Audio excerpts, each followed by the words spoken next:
और दौसा से आ रही है बड़ी खबर। जयपुर बांदीकुई एक्सप्रेसवे पर भयावह तस्वीर आई है सामने। एक्सप्रेसवे के बगल में जो कुआं है वो धंस चुका है और कुएं के ऊपर ये एक्सप्रेसवे बनाया गया था। कुआं धंसने से हादसा होने की संभावना है।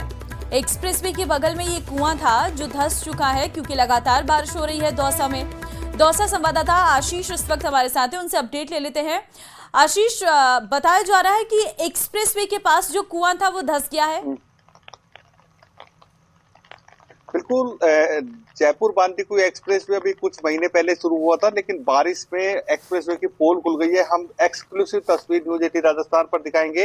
ये जो कुआं था जिसके ऊपर ये पूरा एक्सप्रेसवे बनाया गया था, लेकिन कुआं पूरी तरह जो कुएं की मिट्टी है वो धंस चुकी है। इस तरह के हालात यहाँ पर बने हैं और जो ये तस्वीरों में आप देख सकते हो किस प्रकार का जो यहाँ पे कुआं था, पहले मिट्टी से दबाया गया था, लेकिन इस बारिश के कारण ये कुआं पूरी तरह धंस गया है और इसमें किसी प्रकार के हादसे होने की पूरी तरह संभावना है, क्योंकि यहाँ पर लोगों की आवाजाही रहती है। क्योंकि जिस जगह पर यह घटनाक्रम हुआ है वहां पर पुलिया भी है। आप सामने तस्वीरों में देख सकते हो कि यहाँ पर आवाजाही के लिए पुलिया है। ऐसे में लोगों की दिन भर यहाँ आवाजाही रहती है। काफी सारे लोग अब वर्तमान में भी यहाँ पर खड़े हुए हैं, कुछ बच्चे भी हैं। ऐसे में इस जगह पर यह पूरा घटनाक्रम हुआ है, क्योंकि दौसा में लगातार बारिश का दौर अभी भी जारी है और दौसा में 11 इंच से अधिक बारिश दर्ज की गई है पिछले 24 घंटे में। आज सुबह 8 बजे सिंचाई विभाग ने आंकड़े जारी किए हैं। उन आंकड़ों की बात करें तो दौसा में 11.5 इंच बारिश हुई है, वहीं लालसोट में भी भारी बारिश हुई है। यानी कुल मिलाकर कहा जा सकता है कि दौसा में लगातार भारी बारिश का दौर जारी है। भारी बारिश के कारण साइड इफेक्ट नजर आ रहे हैं। जो हाईवेज है, एक्सप्रेसवे हैं, वो भी जगह जगह से क्षतिग्रस्त हो गए हैं। जी ठीक है, लेकिन हाईवे को तो बंद कर दिया गया होगा अब पूरी तरह से। बिल्कुल, ये जो कुआं धंसा है ये एक्सप्रेसवे के बगल में धंसा है। ऐसे में जो वाहनों की आवाजाही है उसमें किसी प्रकार की समस्या नहीं है, लेकिन जो ग्रामीण लोग पुलिया के नीचे होकर जाते हैं उनके लिए एक हादसे का अंदेशा बना हुआ है। ऐसे में जो एक्सप्रेसवे के बगल में जो एक्सप्रेसवे की जगह है वहीं पर एक कुआं धंसा है। जो आसपास के गांव वालों के और जो मवेशी चराने के लिए जो लोग आते हैं उनको और जो इस पुलिया से गुजरते हैं उन लोगों के लिए एक हादसा होने की संभावना है। ऐसे में जो NHAI को तत्काल इस पर संज्ञान लेकर इस कुएं को वापस बंद करना चाहिए, ताकि कोई भी दुर्घटना नहीं हो। और बारिश के कारण न केवल ये कुआं धंसा है, बाकी जगह जगह से एक्सप्रेसवे पर इसी तरह की तस्वीर सामने आ रही है। जो सड़क है वो भी कई जगह से खिसक गई है। हालांकि इतना प्रभावित नहीं हुआ है कि एक्सप्रेसवे को बंद किया जाए, लेकिन काफी जगह जो सड़कें हैं वो धंसी है और सड़कें टूटी भी है। जी, लेकिन मरम्मत की यहाँ पर आवश्यकता जरूर है, क्योंकि भले ही अभी ये छोटी स्थिति हो, इसे बड़े होने में भी समय नहीं लगेगा, क्योंकि शायद अभी भी बारिश वहां पर हो रही है। बिल्कुल, अभी लगातार यहाँ बारिश का दौर जारी है। बीते 24 घंटे से कभी कभार बारिश रुकी है, वरना लगातार बारिश का दौर जारी है। और एक्सप्रेसवे की बात करें तो एक्सप्रेसवे अभी 2 से 3 महीने पहले ही शुरू हुआ है और पहली बारिश भी ये एक्सप्रेसवे नहीं झेल पा रहा है और जगह जगह से जो सड़कें हैं वो साइड से धंस गई हैं। और अभी हमने तस्वीर दिखाई कि कुआं भी यहाँ पर जो जिसको दबाकर उसको ऊपर एक्सप्रेसवे बनाया गया था, लेकिन वो कुआं भी धंसा है। अब जरूरत है इस कुएं को भी सही करने की, बाकी जो अन्य जगहों पर जिस प्रकार सड़कें धंस रही हैं उनको ठीक करने की, ताकि आवागमन भी सुचारू रहे और किसी प्रकार की कोई अनहोनी भी ना हो। जी ठीक है, आप बनी रहिए हमारे साथ। हम गिरिराज शर्मा सवाई माधोपुर से संवाददाता लाइव हमारे साथ है। दौलत पारेख भी टोंक से लाइव है। गिरिराज, आपके पास आऊंगी। कैसा मौसम बना हुआ है? पानी निकासी के लिए क्या इंतजाम शुरू हुए हैं, क्योंकि अभी तो बारिश रुकी है? अभी देखिए, सवाई माधोपुर जिले में आफत और राहत दोनों तरह की तस्वीरें देखी जा सकती है। आफत की अगर बात करें तो सवाई माधोपुर जिले में अभी भी दर्जनों गांव ऐसे हैं जहां पर आफत के हालात हैं। लगातार जो भारी बारिश 2 दिनों तक सवाई माधोपुर में हुई है उसका दंश अभी भी अनगिनत ऐसे लोग हैं जो झेल रहे हैं, झेलने को मजबूर हैं। लगातार बांधों की जो डाउन स्ट्रीम में जितने भी गांव हैं, जितने भी परिवार हैं, जितने भी ग्रामीण हैं, वो लगातार बाढ़ के हालात झेलने को मजबूर हैं। सवाई माधोपुर के सूरवाल बांध से जो लगातार ओवरफ्लो होकर के जो पानी आ रहा है, लगभग 2.5 फीट की जो चादर है वो सूरवाल बांध की लगातार चल रही है और जिसके चलते लगभग 1.5 से 2 दर्जन गाँव ऐसे हैं जहाँ पर घरों से निकलना भी बेहद मुश्किल है। ग्रामीण अपने घरों में कैद होकर के रह गए हैं, वहाँ से घर से निकल नहीं सकते।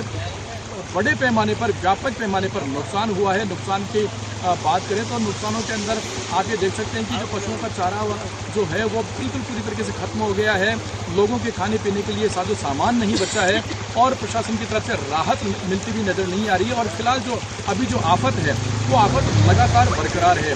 भारी बरसात की जो संभावना है वो सवाई माधोपुर जिले में लगातार बनी हुई है। इसके अलावा जो भी बाटोदा है और इसके अलावा ये जो तमाम जो रास्ते हैं, लालसोट कोटा मेगा हाईवे है, ये पूरी तरीके से अवरुद्ध है। आप इस वक्त भी देख सकते हैं, मैं खुद इस वक्त यहाँ से 1.5 से 2 फीट यहाँ पर पानी में खड़ा हुआ हूँ और आप मेरे पीछे देख सकते हैं कि कई जो मकान हैं वो पानी की जद के अंदर आए हुए हैं, जहाँ पर लगभग 4 से 5 फीट लगातार इन पर पानी भरा हुआ है। आप देख सकते हैं जो दुकानें हैं, मकान हैं इनके पीछे के, वो पूरे जलमग्न है पूरी तरीके से। और ये मैं कुछ लालसोट मेगा हाईवे की तस्वीर आपको दिखाना चाहूँगा। ये देखिए, ये पूरा मेगा हाईवे है जहाँ पर पूरा पानी चल रहा है। छोटे वाहनों की जो निकासी है वो पूरी तरीके से बंद हो गई है और जो बड़े वाहन हैं वो ही यहाँ से निकल पा रहे हैं। पुलिस प्रशासन यहाँ पर तैनात है, लेकिन राहत कहीं पर भी लोगों को मिलती हुई नजर नहीं आ रही है। यहाँ के जो गाँव हैं इनमें डिब्बी, जड़ावता, मकोली, कानसिर। ठीक है गिरिराज, राहत सामग्रियों की बात करेंगे, लेकिन उससे पहले दौलत हमारे साथ इस वक्त टोंग से हैं। दौलत, टोंग में क्या स्थिति है? क्या वहां पर भी बारिश का दौर लगातार जारी है? बात करें तो फिलहाल बारिश का दौर है वो थमा हुआ है। इस वक्त मैं बनास नदी पर के पुलिया पर खड़ा हूं। सबसे पहले बनास नदी का वेग है वो आपको दिखा दूं। यहाँ से जो पिछले 2 दिनों से पहले बिल्कुल सूखी ये बनास नदी थी, लगातार बारिश के बाद में इसका बहाव है वो बहुत ज़्यादा तेज हो गया। वजह ये कि बिसलपुर बांध से जो 1500 क्यूसेक पानी छोड़ा जा रहा था वो अब 36,000 से लेकर के 72,000 प्रति सेकंड के तौर पर 6 गेट के जरिए लगातार पानी का जो छोड़ा जा रहा है। यही हालात है कि बनास नदी है वो पूरे वेग के साथ में बह रही है। बाकी निवाई और उनियारा की बात करूं तो वहां बाढ़ के हालात बने हुए। उनियारा में 1981 का रिकॉर्ड है वो टूट गया है। गलवा बांध की चादर है वो फिलहाल 5 फीट के उफान पर चल रही है। 1981 में 3 फीट ये चादर चली थी और गलवा बांध का एक बूंद पानी जब निकलता है तो पूरा उनियारा कस्बा है वो डूबने की कगार पे होता है। आज की बात करें तो उनियारा में थाना, अस्पताल, बस स्टैंड, मुख्य बाजार से लेकर के तमाम वो जगह हैं जहां 3 से 4 फीट तक पानी है वो भरा हुआ है। राहत की बात करें तो जिला प्रशासन जगह जगह लोगों को राहत पहुंचाने की कोशिश कर रहा है। कल करीब 500 लोगों को अलग अलग जगहों से रेस्क्यू करके सुरक्षित स्थानों पर पहुंचाया गया था। कुछ लोग हमारे साथ हैं जो जिले भर की हालात की बात करें बारिश की, उससे बात करते हैं। और बनास पुलिया पर लोग पिकनिक के तौर पे भी आते हैं। कहाँ से आए हैं और अपना नाम बताइए। जी, अजय डोई, टोंक जिले का निवासी हूँ और वर्तमान में विद्यार्थी परिषद का कार्यकर्ता हूँ। कहाँ से मतलब क्या स्थिति है? बारिश है वो लगातार हो रही है, बनास है वो उफान पर चल रही है, पिकनिक के तौर पर आए हैं। कैसा मौसम है, क्या हालात है जिले भर के?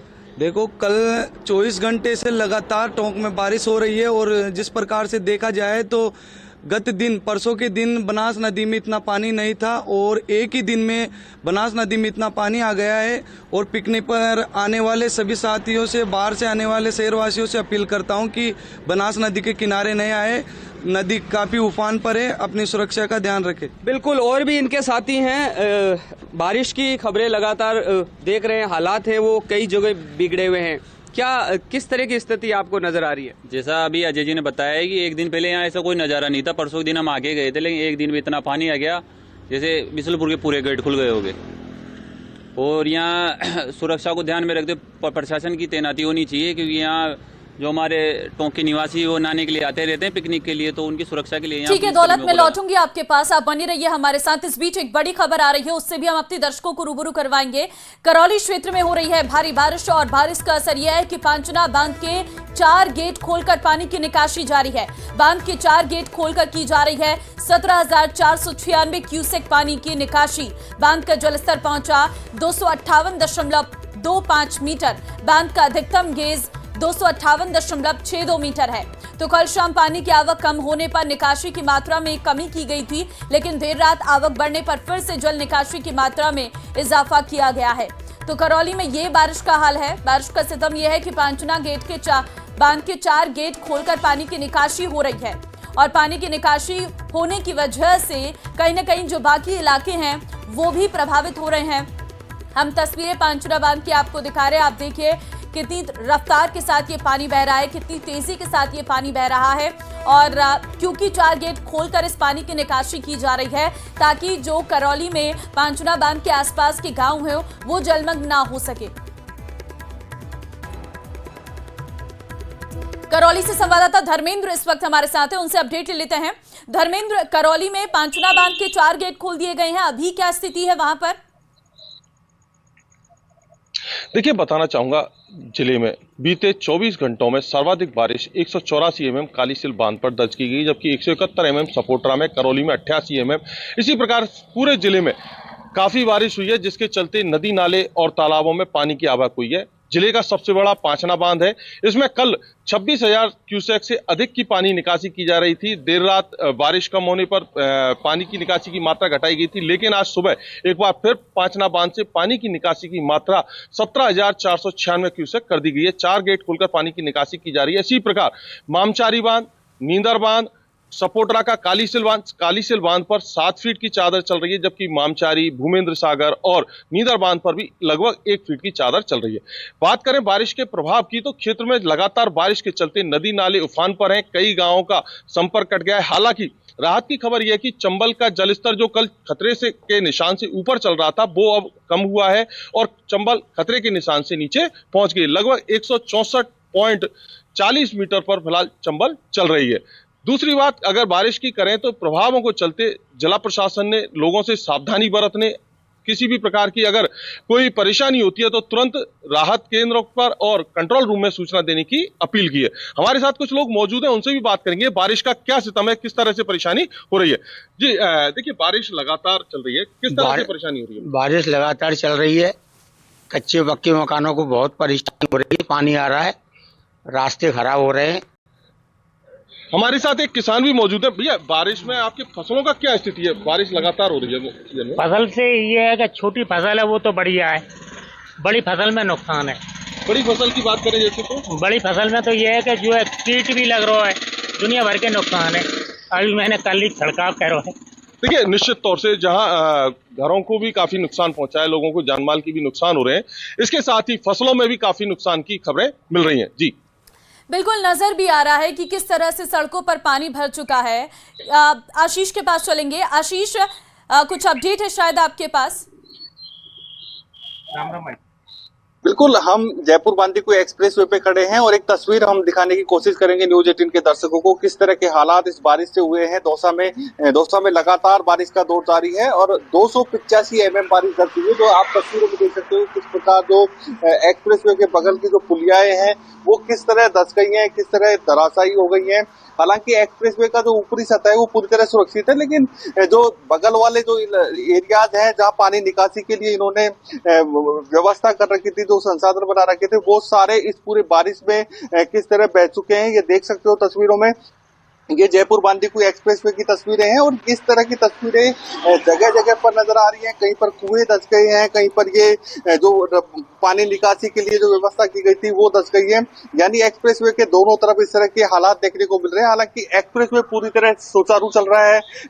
यहाँ पर जो मेन सतह है यहाँ पर कोई दिक्कत नहीं है, लेकिन दोनों तरफ जो पानी निकासी के ड्रेनेज की जो व्यवस्था है वो धराशायी हो गई है, कुएं धंस गए हैं। यानी जगह जगह हालात खराब नजर आ रहे हैं।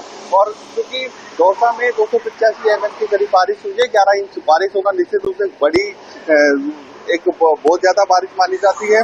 और दौसा के अलावा लालकोट में और दौसा में 2 जगह भारी बारिश का दौर अभी भी लगातार जारी है। कुछ मिनट पहले तक यहाँ बारिश हो रही थी और अभी भी हल्की हल्की बूंदाबांदी यहाँ पर हो रही है। लेकिन कुल मिलाकर कहा जा सकता है पिछले 24 घंटे में दौसा में भारी बारिश हुई है और भारी बारिश के कारण जो सड़कें हैं वो काफी जगह क्षतिग्रस्त हो गई है। एक्सप्रेसवे को भी काफी नुकसान हुआ है। बिल्कुल आशीष, वो नजर भी आ रहा है कि स्थितियां कितनी परिवर्तित होती जा रही हैं। गिरिराज, आपके पास आऊंगी क्योंकि काफी ज्यादा नुकसान सवाई माधोपुर में हुआ है। बहुत सारे निचले इलाके ऐसे हैं जो जलमग्न हो चुके हैं, लेकिन राहत के लिए प्रशासन ने क्या किया है? क्योंकि हम देख रहे हैं मंत्री हवाई सर्वेक्षण कर रहे हैं, सीएम ने अधिकारियों को निर्देश दिए हैं कि तुरंत प्रभाव से स्थानीय स्तर पर जाकर आप लोग लोगों को सुरक्षित स्थानों पर पहुंचे और उन तक राहत सामग्री पहुंचाए। देखिए, सवाई माधोपुर जिले में अगर राहत की बात की जाए और प्रायोगिक रूप से अगर इसे समझा जाए तो कपरी में और करनी में बहुत बड़ा भेद है, वो अभी फिलहाल यहाँ पर नजर आ रहा है। बड़ी बात यह है कि जिला प्रशासन के दावे हैं, लेकिन अभी तक जो राहत की बात है और धरातलीय स्तर पर जो राहत पहुंचाने की बात है वो दूर दूर तक नजर नहीं आती, दूर की कौड़ी यहाँ पर साबित होती हुई नजर आती है। सवाई माधोपुर जिले के लगभग 2 से 3 दर्जन गाँव ऐसे हैं जहाँ पर किसी भी तरह की राहत जिला प्रशासन द्वारा नहीं पहुंचाई गई है। न सिर्फ राहत पहुंचाई गई बल्कि वहां पर जिला प्रशासन ने जाकर के उन लोगों के हाल तक जानने की कोशिश नहीं की है। फॉर्मेलिटीज के रूप में जहां पर जो शोरवाल के जो आसपास और मेगा हाईवे के आसपास जो लोग यहाँ पर हैं और जो कुछ आंशिक परेशानियों में हैं उनको रेस्क्यू करने का यहाँ पर प्रयास किया गया है, लेकिन जो बड़ी परेशानियों में जो फंसे हुए लोग हैं वहाँ तक जिला प्रशासन की जो टीम है वो वहाँ पर नहीं पहुँची है। SDRF NDRF भी वहाँ पर नहीं पहुँची है। कई ऐसे मकान है, कई गांवों के अंदर ऐसे मकान हैं जहां पर वो विकट हालातों के अंदर फंसे हुए हैं, लेकिन बिल्कुल कहीं ना कहीं ये बारिश जो रुक नहीं रही है और लगातार तेज हो रही है, उस वजह से ये परेशानियों ने और ज्यादा बड़ा रूप ले लिया है। फिलहाल आप तीनों का बहुत धन्यवाद हमारे साथ जुड़ने के लिए और जानकारी